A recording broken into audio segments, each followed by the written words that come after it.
Today, I'm Kiera Pasante Houghton. I'm the Vice President for Campaigns and Communications at the National Women's Law Center Action Fund.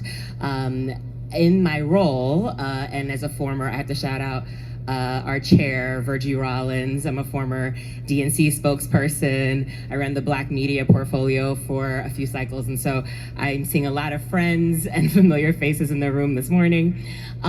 So misinformation and disinformation. So I want to talk about, I think, misinformation specifically because of the intentionality behind it, right? So misinformation is the definition we use at the Law Center Action Fund is when someone is intentionally trying to steer you astray. Someone who is specifically and intentionally interjecting or inserting a lie, as I call a thing, a spade, right?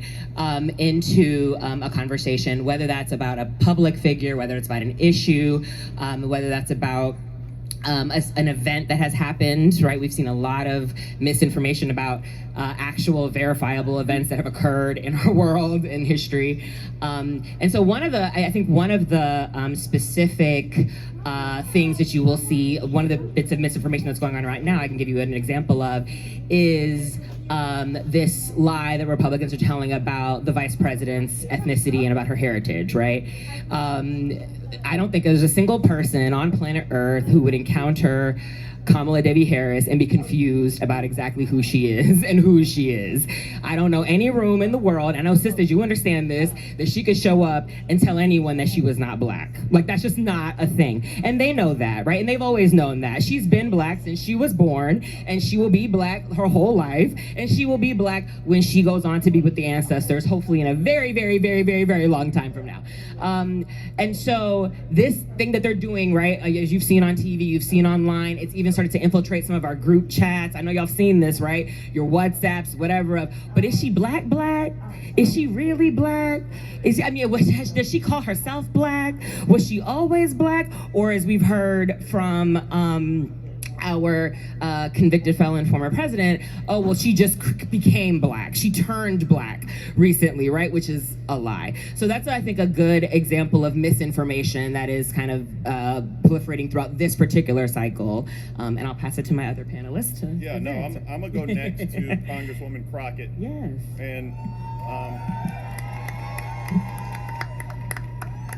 I think that you are someone who works in an environment much like mine, where there is a great deal of disinformation and misinformation that you must combat on the front line. So tell them a little bit about yourself, those who don't know, and then your definitions thereof. Thank you, Bakari. Good morning.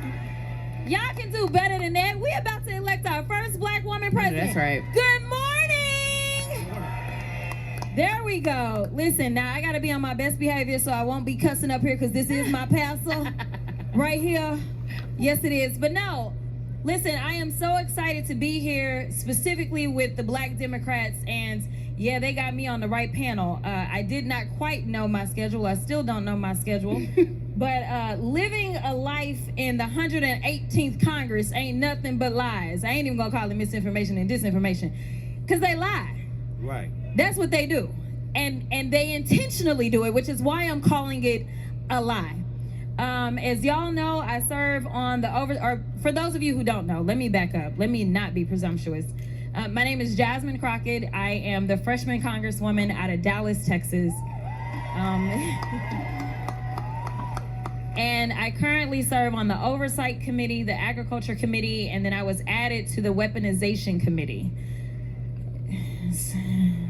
Sigh. And so on the Agriculture Committee, it doesn't usually get too lit.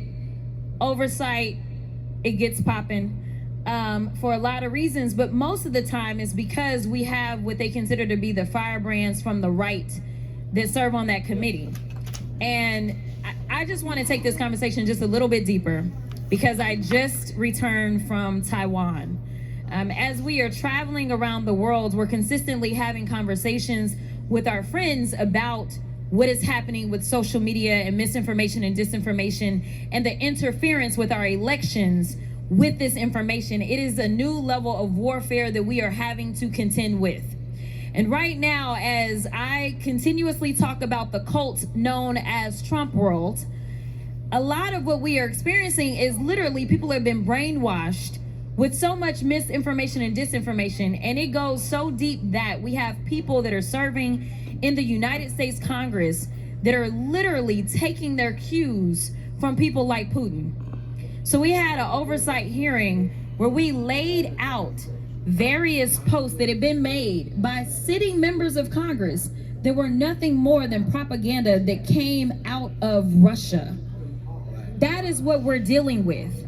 And so we're talking about people at the highest levels of the United States government that either are too ignorant to understand that they are literally becoming the puppets for someone like Putin. That's right. Or they just don't care. I don't really know, but either way, they have way too much power and they absolutely have way too large of a platform to be sitting where they are and being so irresponsible.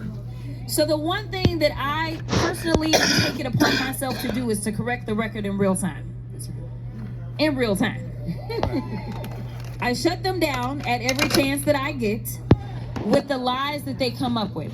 So as we go into this election cycle, what I am charging you all with, because I can't fight everybody, is I need each and every one of you to understand that we have a responsibility to correct the record. Right. That is what we have a responsibility to do as good citizens of this country. Because there are those that try to act like we not even a part of this country when really we built it. That part. So to be clear, if we're going to specifically zone in on this election, because I am all the way in the zone and we only have about 78 days left, I want to make sure that I point out a couple of things that are specifically causing us problems within the Black community.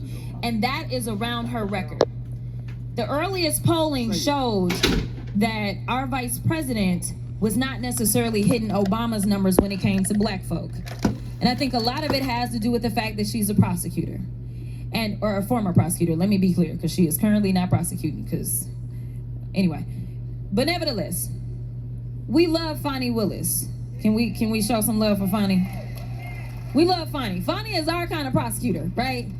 Go and take down Trump's people so long as the corrupt judges stay out of the way.